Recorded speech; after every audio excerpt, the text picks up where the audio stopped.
How many of you know people who moan and groan and complain about life all the time, all right? They might moan and groan about their job. I'm sick of this job. I'm sick of you.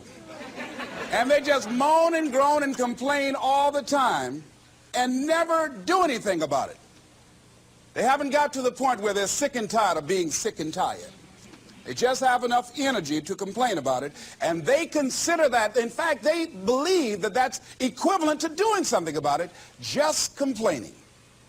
No, that can't get you where you want to go. That cannot create your reality for you. The other thing that keeps most people from realizing their true greatness and their true potential, circumstances, their environment. There are many people who believe because of where they're born, because of the area where they are in life and where they find themselves, that's all they know. Given my circumstances, ladies and gentlemen, I shouldn't be doing what I'm doing right now. See, I know something about you, even not knowing you, that you've got greatness within you. You have the ability to do things that you can't even begin to imagine. You have talents and skills in you that you haven't even begun to reach for yet. No one could have convinced me, given my circumstances, given my background, that I would be doing what I'm doing right now. I was born in Liberty City on a floor on 62nd Street, my twin brother and me. When we were 6 weeks of age, we were adopted. When I was in 5th grade, I was identified as EMR, labeled educable mentally retarded, and put back from the 5th grade into the 4th grade, and stayed in that category until I got out of high school. I have no college training, but here's what happened. I had an intervention in my life. A man who saw something in me at a time that I did not see something in myself. I never forget being in his class one day waiting on a friend of mine who was there to rehearse for a play.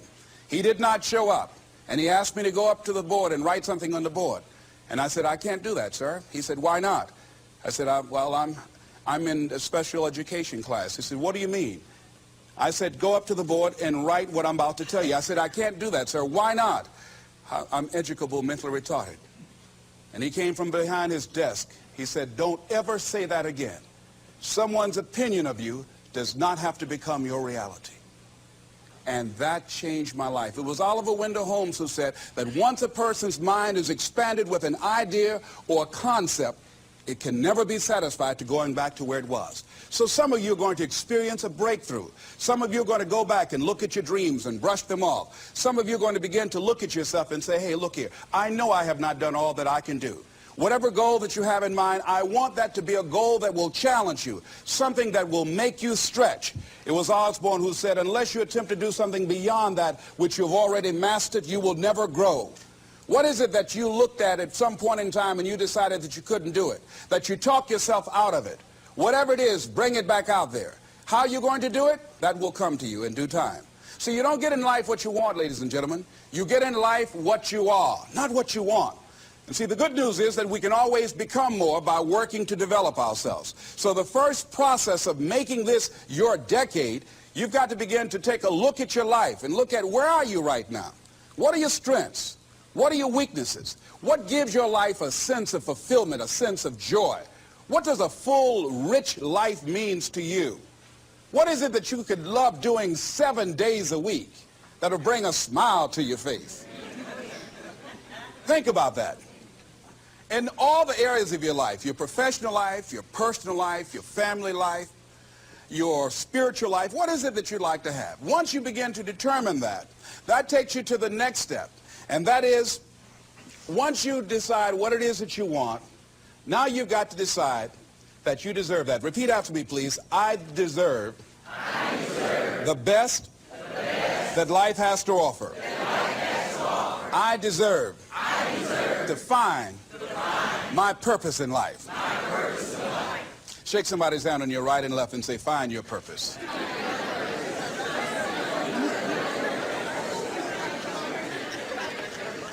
Do you know by actively pursuing your purpose, it could perhaps extend your life? The number one killer in this country of all the diseases we have, heart disease. That's the number one killer. And if you ask most people, when is it that the majority of people have their first major heart attack? Some people will tell you as a result of obesity, or smoking cigarettes, or high cholesterol, or high blood pressure. And all of those are contributing factors. However, the truth of the matter is that most people don't realize that the majority of people suffer their first major heart attack on Monday morning between 8 a.m. and 9 a.m. People getting ready to go to jobs that they don't like, jobs that are making them sick. You see, when you're not pursuing your goal, you are literally committing spiritual suicide. When you have some goal out here that you're stretching for and reaching for that takes you out of your comfort zone, you'll find out some talents and abilities you have that you didn't know you have. I started speaking just to elementary school kids because I knew they didn't know what I was talking about. And they gave me all kind of standing ovation. We like you, yeah. Then I graduated up to junior high school and then to senior high school and then to various community groups and church groups and civic associations and then to colleges and to businesses. Now I'm traveling across the country and then traveling nationally and internationally. But I never would have discovered what I'm able to do right now if I wasn't willing to take a chance. And you've got to be willing to do that. You've got to believe in yourself. I was doing work for a major corporation and they were having a major downsizing. Just another terminology for major firings. And so the people that were working there, they approached them and said, listen, you are eligible for early retirement.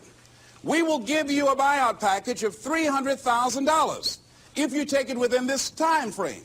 However, after this time frame, when we have the downsizing, you might be among the people cut and you will lose all benefits that we're talking about right now, and the most you can get is 2 weeks severance pay.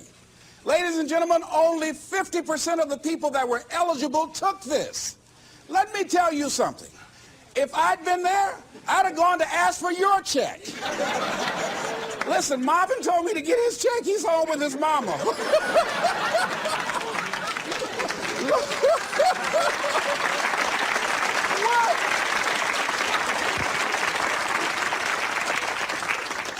I would have taken that money so quick and had other people checks. They said, Les got your check. See, ladies and gentlemen, life is too short trying to play it safe. It's too short and unpredictable, being miserable. It's too short for that. Here's the thing. There's no safe position in life. Let me tell you why. It's a quiet secret that most people don't realize. You can't get out of life alive.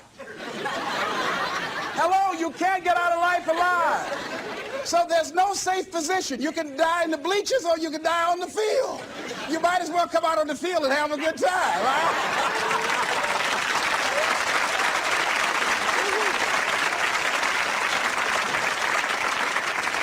So if you want to make this your decade, you've got to decide to be bold. So you got to be bold in life. You got to take life on. I remember I was at a major corporation. I had to give a presentation, and there were two guys sitting across from me, and the guy said to the other fellow, looking at the last two finalists, and that involved my firm and their firm, said, listen, looking at the credentials, this guy doesn't have any credentials. We have an advantage here. We've got 2 PhDs between us. I got up and I went in the bathroom and started talking to myself. I said, Les Brown, what do you care about their 2 PhDs? You have 6 children. And a mama to take care of. And I went in that meeting, and first of all, I went there walking bold, looking good, feeling good, and smelling good, all right?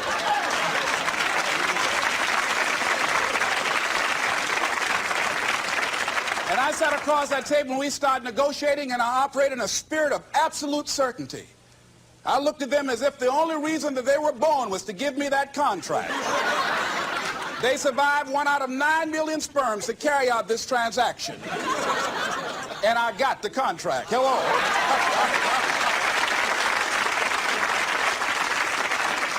So you've got to decide to be bold. Most people go through life trying to creep. No, no, no. Trying to be casual about it. No, no, no. You go through life being casual, you'll end up a casualty. No.